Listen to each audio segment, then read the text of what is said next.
Hi, everyone. I'm David from Wisdom Square. Today, I have with me Ryan White.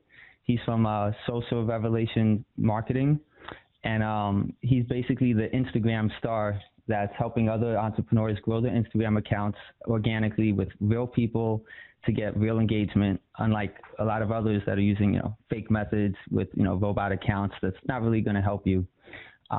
Recently, he was interviewed on Entrepreneur on Fire podcast, where he shares a lot of his tips and his structure of like how he posts, so you could gain a lot out of that. And also, he was recently interviewed by Good Morning LA. So I just want to say thank you again, Ryan, for coming on with me today. Yeah, brother, I appreciate you for having me, for sure. I'm stoked to kind of get this started and bring some value to these listeners. Excellent. So, today the whole purpose is, I basically help other entrepreneurs that are short on time just get the most out of their eating, anything that they want out of their health, whether it's to lose weight, gain energy. So I think it's going to be really valuable for others that are similar to get to hear what you're doing. And then at the end, kind of hear like some of my recommendations that I make that I'm sure, would be able to help everybody. For sure. That sounds awesome. So just to get a little more in about you, could you tell everyone like where you kind of grew up and like where you're living now? They'll help us understand like the access to food that you have. Yeah, for sure. So I actually was born and raised in a small town called Lakeland, Georgia. It's southeastern Georgia, about an hour above the Florida state line. It's a small town of about 3,300 people.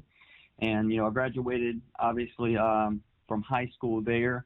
And then, I kind of moved into college in Knoxville, Tennessee. So I actually attended Carson Newman University in Jefferson City, Tennessee. And I was there until 2013 before I moved back to Warner Robins, Georgia for a little small stint there. And then here, actually last June of 2018, I recently moved to Buckhead, Atlanta, which is where I'm currently residing. Okay, awesome. And so mostly from down south. And I think if I heard you mention in one of your videos on YouTube, you actually used to play baseball and even coach kids with baseball, right? Yes, that is correct. Yep. Yep. So as a fellow athlete, I actually used to wrestle. So that's kind of what started me down this path of, eating better. Yeah, that's good stuff.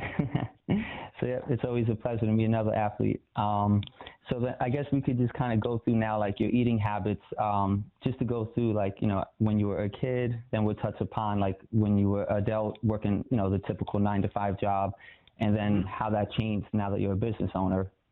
Perfect. Yeah, for sure. So, and this will probably be pretty insightful for a lot of people. And I don't think I've ever actually been asked this question, so it's actually going to be good for me to reflect on myself, to kind of go through and really see where I need improvement, because I know I definitely need improvement on my eating habits. But, growing up, I was always, kind of an undersized kid. I think now, as an adult, I'm about 5'11", 180 pounds. But growing up, I believe I graduated high school at like 145 pounds. So you can probably see very quickly how, my whole nutrition base as a kid, my mother told me was pretty much, dude, I ate cereal all the time.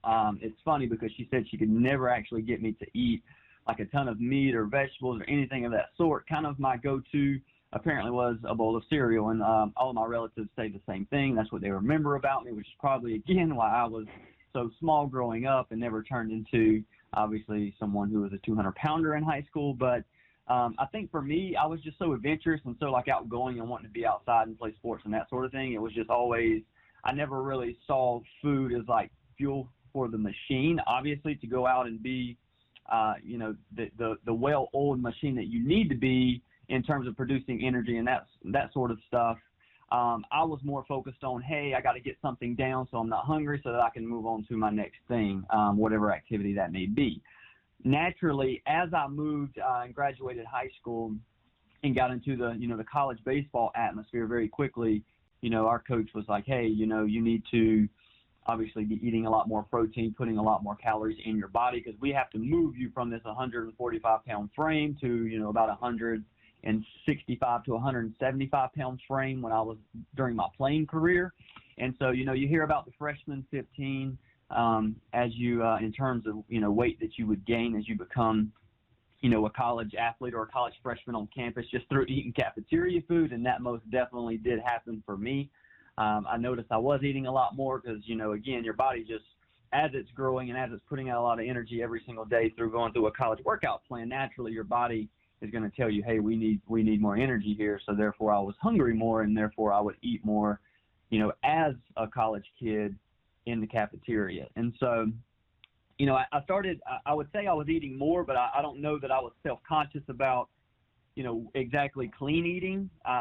Probably, from 18 to 22 years old, our metabolism is so high and you're working out so much being an athlete. I don't think we ever really notice our body kind of getting too much fat on us. So I don't think I was as conscious as I am entering my late 20s. And so as I kind of moved into, now I'm done playing and now I'm kind of into my normal 9-to-5 job, I was, again, a private baseball instructor. So once I got done playing, I moved back to Warner Robins, Georgia, and started training, 40 to 50 kids a week and being a travel baseball coach for 5-star National there. And so, again, as you're training these kids Monday through Friday from, 3 to 8 o'clock at night, and, it's literally, you're getting these kids coming in one after the other for a half hour to an hour at a time. It's very fast paced. And so kind of my eating habits, again, have probably never been perfect by someone who's a nutritionist, but, I would basically have to eat a huge lunch meal, sometime between 12 to 1 o'clock, trying to prep myself because I knew I wouldn't be able to eat again until I got done instructing around, sometimes it's as late as 8, 9 o'clock at night. And that's just the way that it was. And so, I would eat a huge lunch menu. I'll throw in right here that I've never really been a big breakfast guy. I know it's the most important meal of the day, so I know I'm going to get some great tips from you for sure. But usually, when I wake up, I would always try to just throw down like a protein shake or something of like a meal replacement from, like, say, a Synthesis 6 that you can find on Amazon or something like that. And I'm sure, again, nutritionists would go, hey, listen, there's a better alternative than Synthesis 6. But, again, we're talking about me and kind of what I did. So I would wake up, have a Synthesis 6 shake. I would even go eat lunch, with our partners who, again, weren't that health conscious. So we would eat literally at places like Old Times Buffet, which I know sounds crazy to the health advocates, but, that's what I did. And then, from 3 o'clock to 8 o'clock, I would literally turn out about 10 kids per night, Monday through Friday, to where I'm throwing baseballs, if I'm giving a hitting lesson and I'm catching and throwing back baseballs, if I'm giving a pitching lesson. And so I was very, very active, and so therefore I got away with a lot more than I think someone who's sitting behind a desk, for 8 hours a day would do, because I was burning so many calories each and every day. Again, I was an athlete, so of course after I had my protein shake, I was going to the gym, and I was probably knocking down a post-workout shake as well before my big lunch meal, before I would kind of have my 3 to 8 o'clock sessions. And then again, when I would come home, this is kind of when it gets even tougher because, as you go home and, again, I was single at the time. I'm a bachelor. Of course, I'm not going home to cook. So I'm probably hitting Zaxby's, just to be honest with you, on the way home right before I go to bed at 8, 9 o'clock. And so, again, if you look at me, by no stretch do I feel like I'm overweight or obese or anything of that nature. I think a huge part of it was, again, I was in my 20s. At this time, I was probably 23 to kind of 27. I'm working out every day. I'm being so active in my training sessions, on my feet, burning calories. I think I was kind of able to get away from being overweight. But at the same time, I could definitely tell as far as like my inside, I just didn't feel as good as I know that I could have been feeling. And so kind of moving into the business owner side of things now, since I launched this, and kind of got in at full-time January 2018. This is actually our first full fiscal year, which is why it's so crazy to see the results we've had. But it's even harder, honestly, because I stay so busy. We manage a little over 550 clients around the world. We have 9 partner agencies. So you can just imagine how, bombarded my call schedule, my text messages, my social media direct messages are every single day. And so I'll be honest with you, I wake up now and I have a cup of coffee as the first thing that I do. I always read my morning scripture before I start my workday. So I have coffee. I may have a power bar if I'm absolutely struggling. But again, I've just never been a huge breakfast guy. and then I'll start my work day. And typically I will work, honestly, before I eat anything, before my body tells me that it's time to eat. It's probably 2 or 3 o'clock in the afternoon. And again, I know that sounds terrible. That's probably why I'm going to be a huge testimony, because I don't think I ever slow down in the morning and around lunchtime to actually go, hey, I need to eat. To me, it's all about, well, I only have so many hours in a day, and I have a ton on my list that I have to go through. And I think I just push it away, and now my body's kind of adapted to this. I don't even get hungry until 2 to 3 o'clock. And so I'll put in maybe 20 minutes to where I'll, order some Uber Eats, to be honest. Mm-hmm. A lot of times, again, I don't cook for myself. Yep. So I may go on Uber Eats and have someone deliver something to the door, and, something that's very convenient. Again, with as much as I have going on, as much as moving pieces as there are, I have to have something that's convenient. And so, I may throw down like a Power Bar or Uber Eats, or, we do Bite Meals a lot, because Bite Meals actually partners with us in exchange for, post promotions on our social media. So we've worked with Daily Harvest as well as another one. So Bite Meals and Daily Harvest are two of the big ones I know out there who actually will send meals to our house. Okay. And, that's as quick as pulling it out of the freezer or refrigerator and throwing it in the microwave for a couple minutes. And then I'll kind of have my lunch that way. And then as far as that, I go back to work. And then usually when my fiance gets off around 5 o'clock, we'll kind of both get ready, and we'll go actually work out again for our workout session around 6 o'clock to 7 o'clock. And then we probably sit down and decide what we want to do in terms of dinner around 8 o'clock at night. And that could be anything from going, again, out to eat. It could be, if we've actually taken the time to go to the grocery store on the weekend. Sometimes, she'll prepare meals for us here at the house. Or again, I would say, in terms of, just being financially successful, and then the convenience factor, we do go out to eat here in Buckhead, Atlanta, because there's a ton of 5-star restaurants here. So I would say, we probably go out at least 2 to 3 times a week, if not more, just because, again, we're new to the area. We like the experience. It's good for us to get out and, spend quality time with one another while enjoying good food. So that's honestly, brother, kind of, my schedule. I do have a trainer who trains me for the United Kingdom, so remotely, and he did create me kind of like a layout as far as the nutrition plan goes for me to kind of gain weight, because, of course, what male doesn't want to stack on mass? So I told him, I'm like, hey, I would love to put on 10 to 12 pounds of muscle. And he's like, all right, well, here's your meal plan. This is what you need to do. And let me be honest with you, I've told him as well, hey, man, with my schedule, with the craziness, with the busyness, there is absolutely no way that I have basically, kind of been strict with my diet. And I know that my body and that my aesthetics could be better. It's just, in all the craziness, I think as I get a little bit older, I'll start putting more emphasis on my health versus just being, so busy. And I think now that I'll be 29 on my next birthday next June, so it's probably, I'm starting to kind of get a little bit more health conscious. But, again, man, it's just tough when you're a business owner. People don't realize. Definitely. I could definitely relate to a lot of the stuff you said. And I'm actually 29 right now, so we're very close in age. So I could see, definitely some things I think that you're doing right, and some things that, could be improved, of course.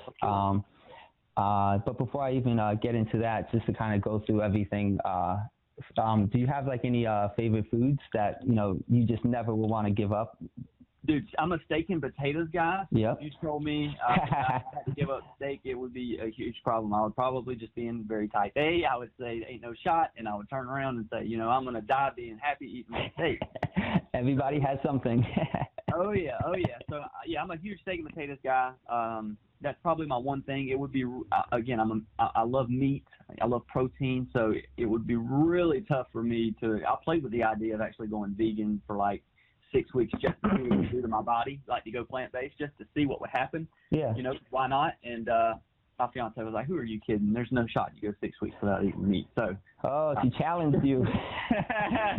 So we had that, and in all honesty, she's probably right. I don't know who I'm kidding, because anytime we go to a restaurant, unless I had steak the night before, odds are I'm ordering a steak. So.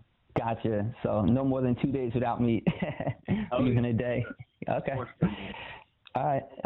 And then the other thing I just wanted to get was So now that, we went over your health foods and what you're kind of doing currently, and I know you mentioned you have somebody that's helping you to gain weight, a trainer remotely. I definitely don't want to step on his toes. Yeah, no, you're fine. But so just like, what do you think you want to get? I know you mentioned you want to gain between 10 to 12 pounds, but in terms of health, especially now that it's so important, this is kind of your first complete year that you're less active, you're working full time, on your business.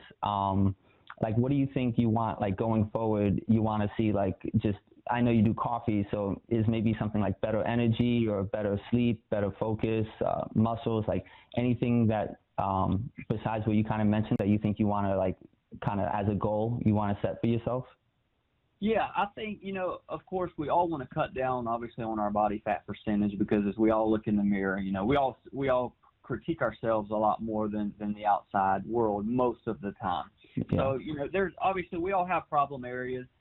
I just remember being a 21-year-old kid, running around eating what I wanted to eat. And because I was doing so much throwing baseballs in terms of high activity, I was always the kid who always had a six pack. You know what I mean? It was just, I could eat whatever I want, do whatever I want, and I always had a six pack. And now, as I'm nearing 30 years old. Yeah. Not saying that I have a gut by any stretch, but I don't have the same cut up abs that I did at 21 for sure. And obviously, there's a natural process that plays into this, but you do see the 30 and the 40-year-olds who are cut up because their diet is on point. And so for me, maybe losing a little bit of body fat and just having more energy throughout my day is key to running a business. Obviously, we all want better focus, better clarity as we go throughout our day. Especially me, I would say more so than other people.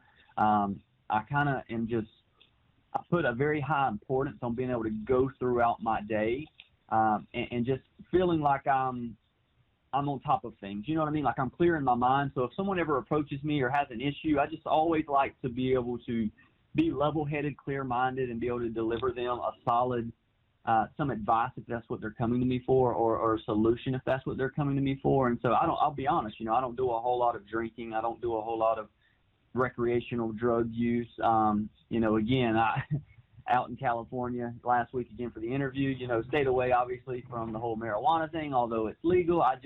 To me, that's I don't put any of that stuff really in my body, just because again, I like to be kind of focused. So anything as far as nutrition, anything that could help, even heighten that a little bit, I would be all for sure. So. Awesome. Okay. Yeah, I definitely could hear a lot of things you're saying. So many people say that the same things they want over and over. And then now you kind of touched on it too, but just like what you're most and least happy about. I know you kind of mentioned a few things just through talking now, but we could start with like, what do you think like you're the most happy that you're doing? Like, you think you're really nailing it in terms of like, improving your health, clearly abstaining from drinking and recreational drugs to keep your mind sharp is definitely one thing. And then after that, like, what do you think you're the least happy about currently that you think you should be trying to find another solution for? I think for me, it's just, really, really cutting back on snacking. I know I could do better about snacking. I know that's a big one throughout the day. And as people say, if you're eating better, your tendencies to snack go away. And so usually if you find yourself snacking, it's a diet issue is what I've been told. And I think that's true. Yeah. I think for me, I need to get to a place as far as time management goes, which I know we all struggle with, but because I am so type A, because I am so kind of by the book and a list maker, and I tend to be a bit OCD when it comes to certain things of my life. Like, I like things to kind of go a certain way, and I want to be successful not in just my business, but also in my health and relationships and, in all areas of my life. And so kind of holding myself to a higher standard, I know there's more I could be doing on the health and nutrition side of things. And so I kind of feel bad about, although my business seems to be thriving, I'm falling short in terms of health and fitness. And, as the saying goes, health is wealth. So I know subconsciously I need to be doing more when it comes to eating better and eating cleaner. That's kind of where I need to focus. Okay, that sounds great. I think I got a lot of information from you. I really appreciate you sharing that. Just to kind of go back and touch on some things, I think we'll go breakfast, lunch, and dinner. In terms of your breakfast, I don't think you're so far. I know a lot of people mention that concept that skipping breakfast is completely horrible, and everybody needs breakfast. It's like the most important meal of the day. Right. And you also see people like Tim Ferriss even that wrote the 4-Hour Body, and in that he mentions eating protein early in the morning, because then that helps pretty much you to stop your craving, so then you're not snacking for the rest of the day. So that's kind of the method that he found, and a lot of other people, it works for them. The one thing I will say is I think a lot of even nutritionalists and experts, get in trouble when they try to blanket, one-size-fits-all solutions for everybody across the board. So, I mean, for example, what I found, works for myself is having a very light breakfast. So by light, mostly liquid-based. So kind of similar to how you would drink like your protein shake. The only difference is I'll try to find something that's more natural, that's like not been processed at all.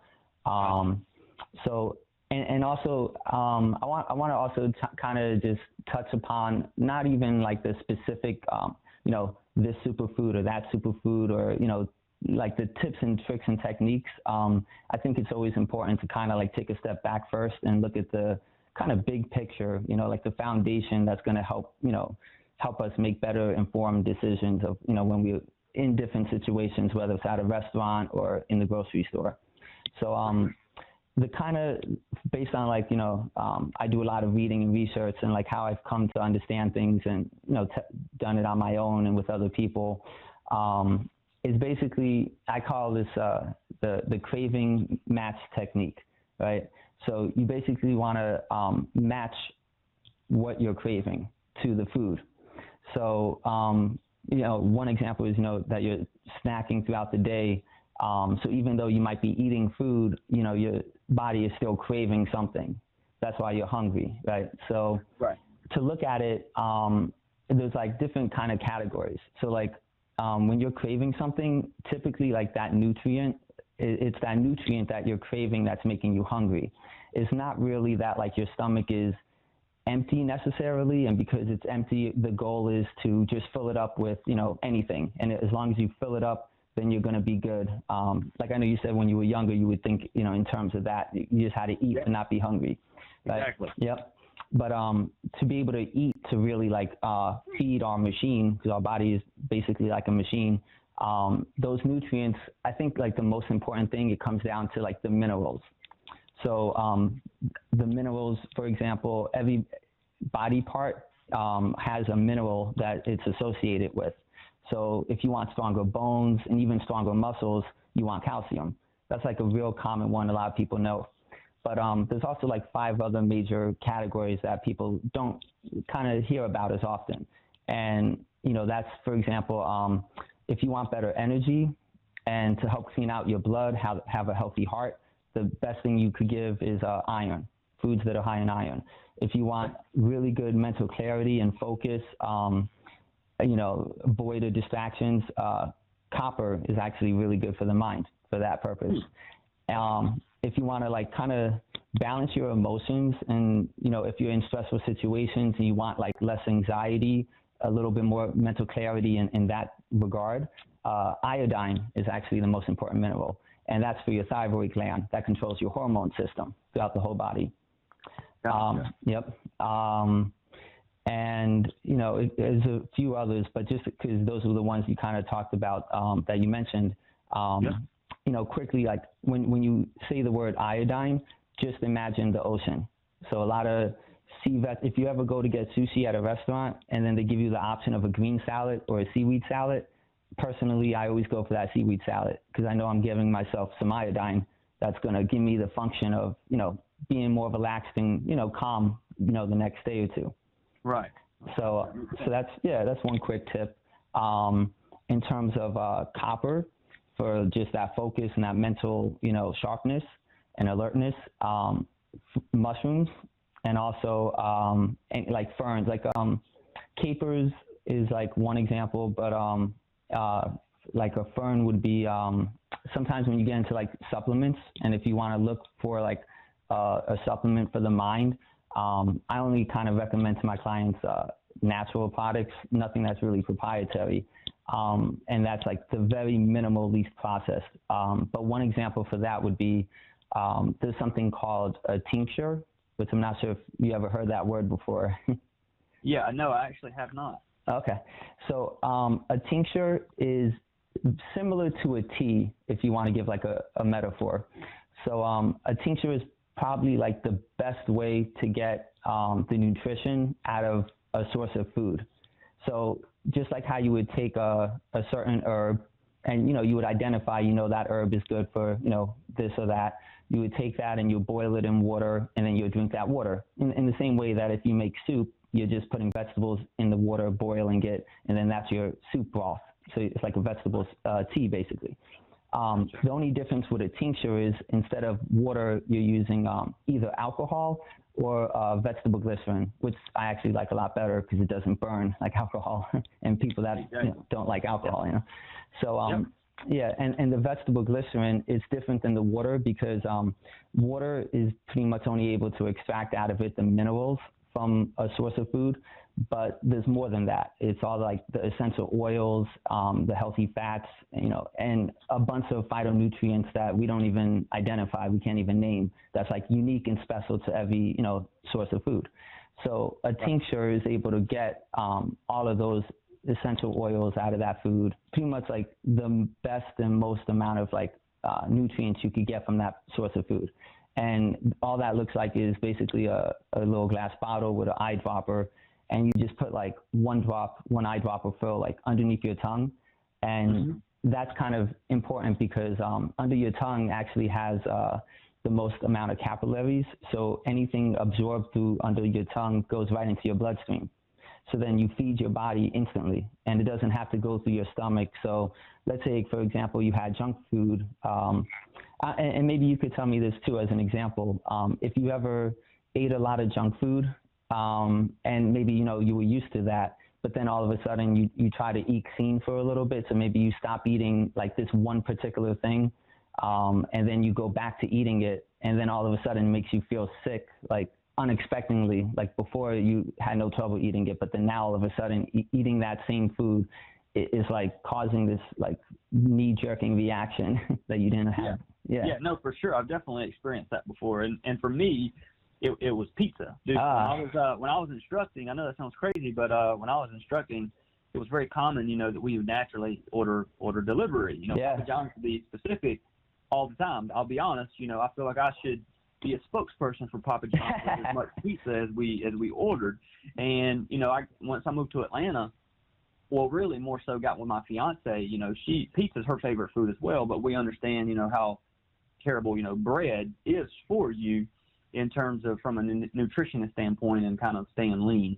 And so naturally we kind of cut out the pizza, and it was crazy because I couldn't even remember the last time I had a delivery pizza, and we ordered Papa John's for the first time, literally, I think one time last week. We were like, why not? We ain't had it in what seems like 6 months.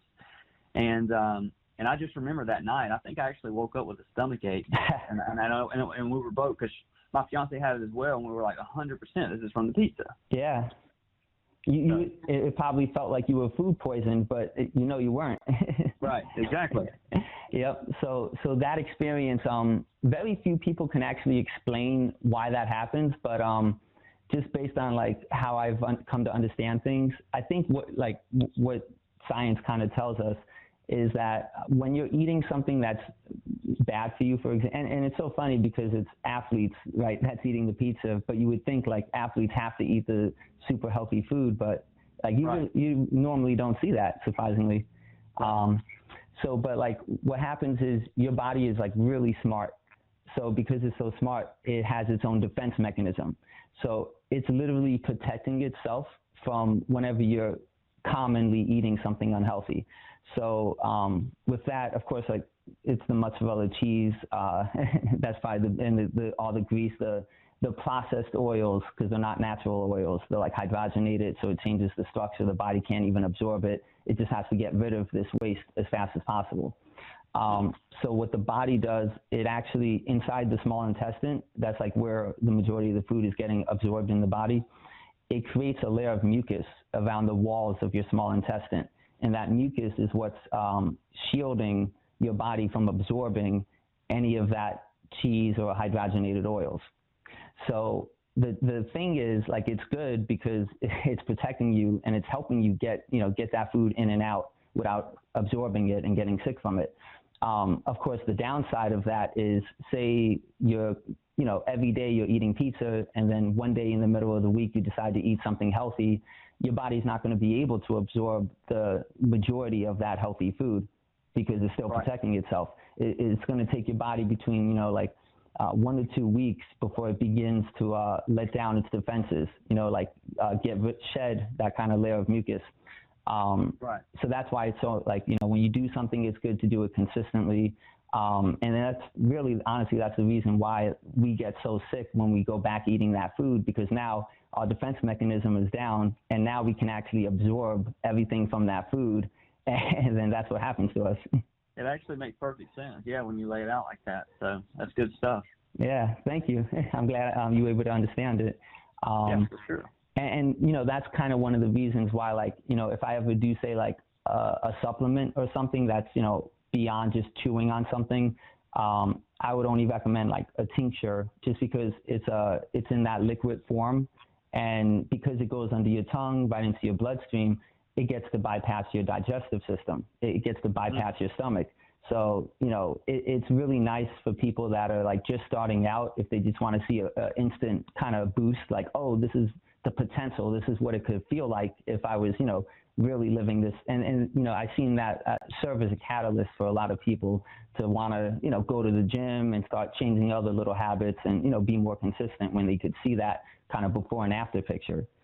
For sure. Yeah. You'll, after this segment, you'll have to shoot me a text with this, and I'll have to go check that out for sure. I got you. Yeah, definitely. And the name for for the one high in copper specifically, the best fern I found is called Kalawala, which has got a fun name to it. Oh yeah. And it's super, almost nobody even knows about it, but it grows in the Honduran Amazon jungle there. So yeah, I'll definitely send you it after. And then in terms for iron and energy, everyone goes to coffee. I think I saw a statistic, something like 65+% of Americans drink coffee every day. So, and I believe it. Yeah, just talking to my friends, almost, everyone I know is drinking coffee. So I think one thing that replaces that, because of course your body needs it to be able to perform better, especially in the morning. So there's kind of two ways of looking at it, right? So iron is definitely one way, and I'll get into that. But the more simple way is a lot of the time when we wake up, we confuse we need energy, we need coffee for we're thirsty and we're just dehydrated. So a lot of people, they'll go to bed and, maybe they had a meal late at night. So it's more difficult to sleep when you're digesting food. That's why most people recommend, when the sun sets, you shouldn't really eat food, too late. Otherwise, your body, it's hard. It can't really multitask that well. So then when you wake up, then you're even more dehydrated from that meal the night before. And the thing is, there's actually, videos on YouTube that, everyone could look up, and you could see people studying the blood. So somebody that's dehydrated, just from, not drinking water in the morning, blood is supposed to be moving. All the blood cells are supposed to move, very rapidly. And you get that also when you exercise and when you stretch, everything should be flowing and moving, nothing. We would never want anything stagnant. So what happens is without drinking water, your blood is actually at a dead stop. It's not even moving. It's crawling, you know what I mean? So exactly. I think that's a really powerful testament to how important, just drinking liquids in the morning is.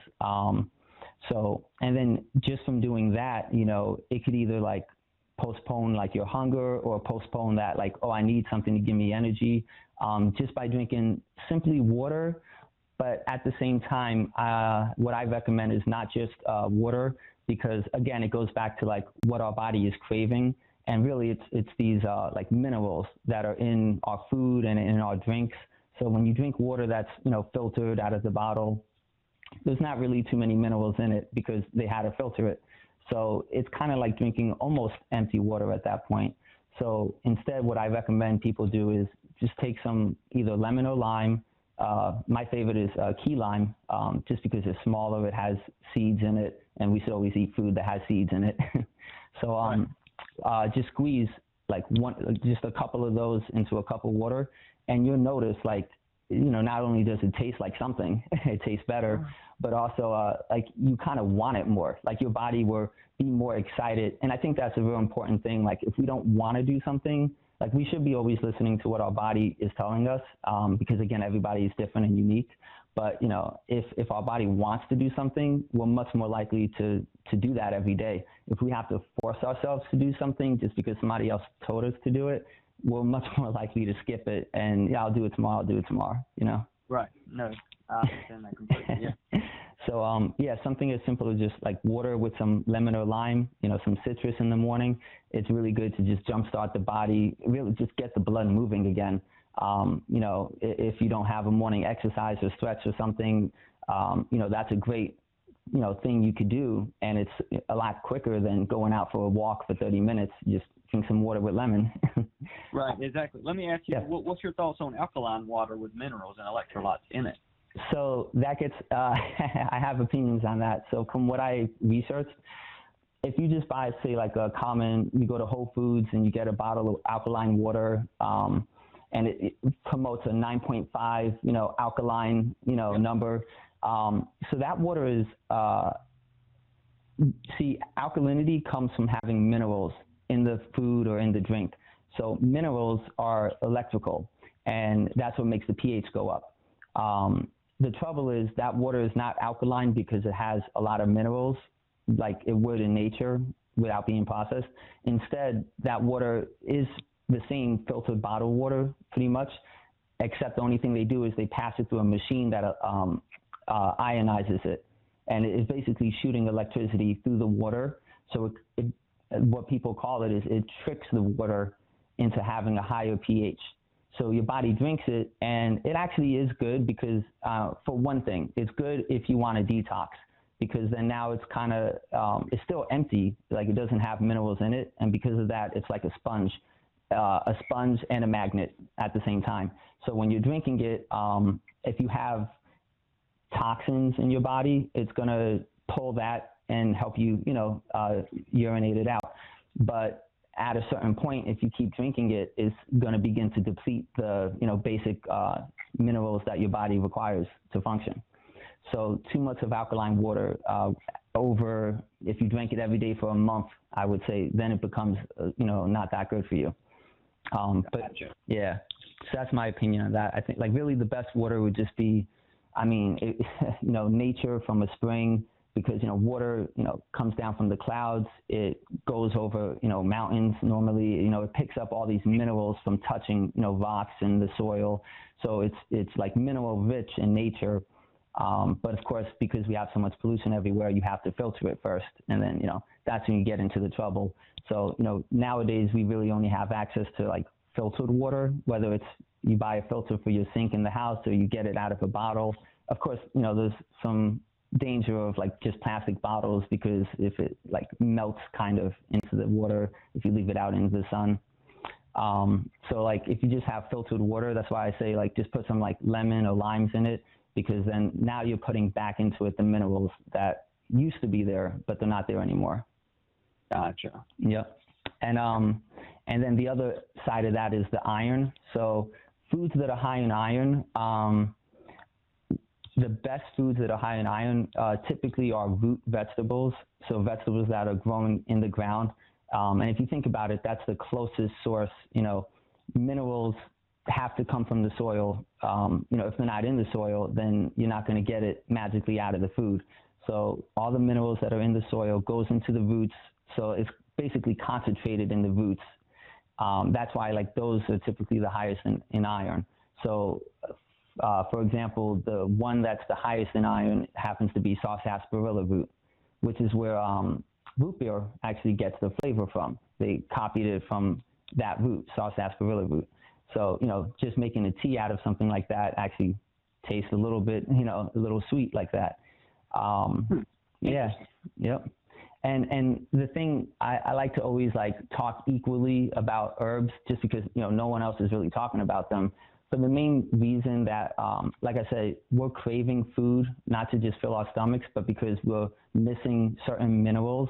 And to be honest, a lot of people recommend getting supplements, and they're not too far off, just because the reason you can't really get all these minerals just going to the grocery store, or even most restaurants. And that simple reason is because all the food is grown on a farm. So when you have food grown on the farm, like if you look into it, the farmers end up only putting back 3 minerals into the soil, which is like the bare minimum just to get things to grow, to have big yields. And that's NPK, nitrogen, phosphorus, and potassium. But the trouble is, minerals are really actually the elements on the periodic table. There's no difference. You think of like iron and copper, and so those elements, there's 90 that are naturally occurring elements, but then in the soil there's only 3. So then those plants can't magically create the other 87 minerals on its own. Right. So that's why like you hear everybody talking about organic this, and it's really important, but also what's missing from the conversation is food that comes from nature. So like wildcrafted is the key word. And a lot of these herbs, they're not really grown on farms, the majority of which are wildcrafted from nature. So now you're getting food that was grown in mineral-rich soil, and that's why like people won't believe it, but like a little eye drop under the tongue, and then your hunger goes away, but you barely put anything in you at all. And it's like very confusing at first. You're like, it's like unbelievable, but that's just to show like how different like eating food that's empty is versus eating food that is really rich with all these minerals. So I like to do it like a balanced kind of thing, focus on like the herbs, and like you kind of need that because we're not growing our own food, we're relying on everyone else. So that's a good way to supplement, to give you what your body needs. And then, all the other food is to make sure you're not messing up, basically. Make sure you're not like harming or damaging yourself. It's like a funny concept. A lot of people say, it's if you're sick, then, or if it's cold or something, you have to eat a lot of food, and if you don't eat a lot of food, you're going to stay sick. But then there's people, and a lot of people online, even you can see testimonials where people go on a fast or they stop eating for a little bit, and then they feel amazing, and they do the opposite, they get better. And I think that kind of just speaks to how a lot of the food is not the healthiest. So it's kind of like, there's always better and best, and trying to always find like that best option when you're eating food. Just to not, if you're doing one thing good, you don't want to be doing something else that's like pulling you back down. Exactly. Yeah. One thing I've found is it's just, sometimes eating clean, isn't the cheapest option, and it's definitely, at least in my experience, it seems to never be the best tasting alternative. Does that make sense? Like, yeah, every time I've tried to eat clean and eat better, it's way overpriced and it doesn't taste as good.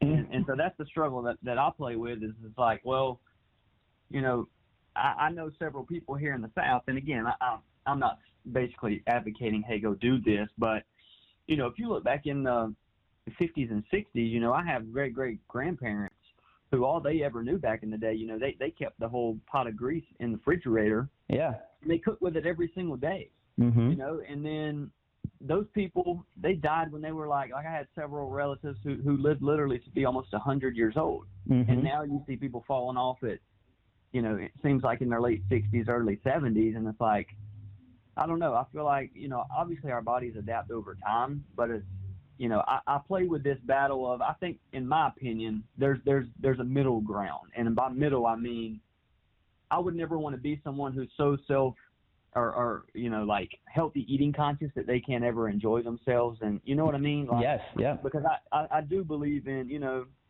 people, we joke all the time where if I'm eating French fries, people are like, man, you're going to die eating those fries. And I'm like, yeah, and I'm going to be happy as I die eating these. Yeah, all the time. I got friends that say that too. You know what I mean? Yeah. And so it's just, I don't know. I find myself, at least since I moved to Atlanta, like when we go to try to shop Whole Foods and eat all these healthy alternatives, because my fiance, she's definitely way more of a health kind of fanatic than I am, and always trying to push me to eat better. But I just find that everything that we go and pay for or prep, it doesn't taste good. It tastes like crap. And I'm like, I don't want to eat this. You know, I'm not going to eat rice cakes so that I can hope to live that I'm 99. I could get in a car wreck tomorrow. Like, I want to sit here and have my steak and potatoes, and, you know, if I die tomorrow, I die tomorrow. Yeah, and then you end up paying an arm and a leg for something you don't even like the taste of. Exactly, and I would just be honest, and maybe I'm wrong. Maybe someone listens to this and go, hey, I have a solution for you. But to this day, I am a firm believer. I cannot say that I've ever chosen a healthier alternative that I was like, wow, I actually love eating that. You know, I can sit here and lie to you, and I could say, yeah, it's okay, it's tolerable. Yeah, I can do it for a little while, but truly, I've yet to find one thing that I actually, you know, I'm like, I'm eating this because I actually love it and I know it's better for my body. I've just yet to come across it. And I absolutely love that you said that, because that's something that almost nobody addresses, but it's so true. And 100%, you're correct. But I think I might be able to blow your mind on this one. That's good. I hope you can open my eyes, because trust me, I definitely want to improve. But every time I tried this journey for a week, you know, I'm like, I'm not happy with the food I'm eating. Like, so then I go back to, I'm like, you know what? I just want to order a freaking pizza because this sucks.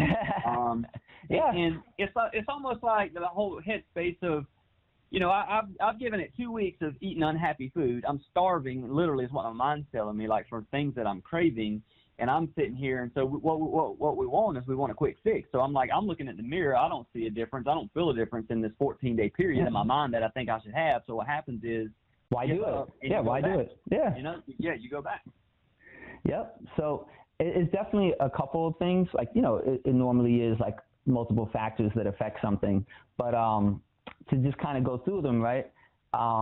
When you're eating something and you stop, so of course, it's always good to take a break from something every now and then if you know it might not be the healthiest thing for you. Right. And the one thing that does happen is your taste buds will reset. Your body, again, is very, you know, it adapts very easily. So, you know, on the one hand, a lot of people that are used to eating, let's say, for example, food that's high in sugar, you know, but it's processed sugar. So it's not natural sugar from like fruits that are from nature or tropical fruits, etc. That would be actually great. And just because I'm on the topic, I don't want to forget this point. You know, sugar, everyone demonizes it, but it's not necessarily the enemy, which almost nobody really says that, because, you know, science does tell us that sugar is a nutrient for the brain, for the mind to develop and to grow. So organic, like natural, real sugar from like healthy food, that's in balance, because everything has to be like in balance, you know, with the minerals that are also in that fruit. That actually would be a good thing for us to have. And of course, it's going to be different amounts for different people. Again, some people, like myself, I could eat a lot of fruits and I feel fine, I feel great, but not everybody could eat as much, you know, as I eat. Some people, I know, like yourself, you mentioned, you know, you like eating more meats, and, you know, meat in and of itself has a more savory kind of taste. So we should always listen to our body and see like what our tongue is telling us, because that is information that's, you know, unique to every individual. So, right. You know, if you're going after that food, you know, that's your body craving that food. You're craving, there's something in it that your body wants more of to help grow and develop and survive. So, but going back to the whole processed sugar, because we almost never separate, you know, processed from natural. That processed sugar, of course, is so hyper. So then our taste buds completely change, and then now everything else tastes bland. You know, if you go from drinking soda every day to drink water, you'll think water completely tastes like nothing. But then if you stop drinking soda after a certain point, you'll realize, oh, water does taste different, you know, this versus that. You know, you could begin to like taste the subtle, you know. So it's amazing like how that, like, your body can reset its taste buds on the one hand. And then if you want to look at it, you know, when you go back to eating your favorite food, that taste, you know, is going to be a little more heightened just because of it too. There's that. But then also, like, in regards to the main topic, you know, like, how do you get, you know, why spend an arm and a leg for healthy food that doesn't even taste good? So, you know, I kind of addressed like the sugar aspect of it. you can't really compete with the hyper sugar. That's for sure. The only way to kind of get over, like if it's a sugar thing like that, you just have to like detox your body, like stay away from it. And then at a certain point, introduce natural shit like watermelon or something, you know what I mean? And you'll be amazed at like how amazing something as simple as watermelon could taste after you step away from all the processed sugars. Awesome. But then now for like all the other, dinner, for example, right? The thing that's amazing is that like, again, like our body, like you should be craving it. Like you should know right away that you're doing something and like it's good. Like you should be doing it. We shouldn't be thinking like, why am I even doing this? And, like that shouldn't really be an issue. But of course it is for everybody, just about. And the amazing thing, the reason why I say that is because your taste buds, when we taste food, the only thing we're really tasting in food besides sugar is the minerals, right? Minerals is what we're tasting in food. Gatorade calls it electrolytes. There's different names for it. But, that's really what we're tasting. There's nothing really else in there but that. So when you're eating, say, a boring salad, for example, it's not really going to taste like much. And, of course it's not, because it wasn't really grown in amazing soil. And most of those, like, salad greens are empty. It's just mostly water. And there's again, better and best, and there's much better food. Like, for example, like besides those like supplements that, you put under the tongue, like as a tincture, just, if you ever get to cook at home, but also when you go out to restaurants, restaurants, especially 5-star restaurants, usually have like a full array of, ingredients they have access to. And it's, most people don't think about it, but you can easily customize anything you want on that menu. Most chefs are very flexible. You could tell them, you want to specifically put this or put that, and that's going to give you a boost. And the thing is, like when you're using, say, herbs when you're cooking, culinary herbs for flavor, that's how you marinate chicken or just give flavor to food, right? You have to use herbs to cook with. Those herbs are probably the healthiest thing that you're actually eating. Even though it's like, a little bit does go a long way, even if it's a small amount. The basics, your thyme, your rosemary, etc. Like they have amazing, like health benefits to the body, cleaning the blood, etc. But, we usually don't think in terms of that. But so I could easily make the argument that like the healthiest food is the food that tastes the best, because the healthiest food has to be the food with the highest amount of minerals. And the highest amount of minerals, that's what we're tasting. That's the only thing we taste with our taste buds. I got you. Yeah. Yeah. Stuff you never hear about before, a majority of it, Yeah. It's this whole other way of looking at it. And I think like, what I really want to leave you with today is like this new framework to make better informed decisions going forward, no matter what situation. Like I said, at the restaurant or in the grocery store, I think it's so important to know what you're doing and why you're doing it.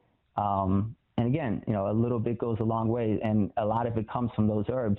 And herbs are vegetables, and everyone knows you should be eating your vegetables every day. Yes, exactly. Yeah, I definitely have been a little bit more conscious for sure in my vegetable intake as I've gotten older. And I want to be mindful of your time too. I know we could definitely keep on going, but I know it's coming on 1 o'clock, so it's been almost an hour we were on the phone together. Definitely I'm going to reach out to you again. I'll give you a text message. And, we'll definitely be in touch, I think. Awesome, brother. Well, yeah, I appreciate your time as well, and obviously the valuable information that you've given here, and I can't wait to connect a little bit later. Awesome. Again, thank you so much for today. I appreciate you sharing everything and, giving us a little insight into your life. So I hope you have a great rest of your day. Awesome, brother. Well, yeah, let's stay in touch, and we'll talk soon. Awesome. Take care now. All right, buddy. Bye. You too, buddy.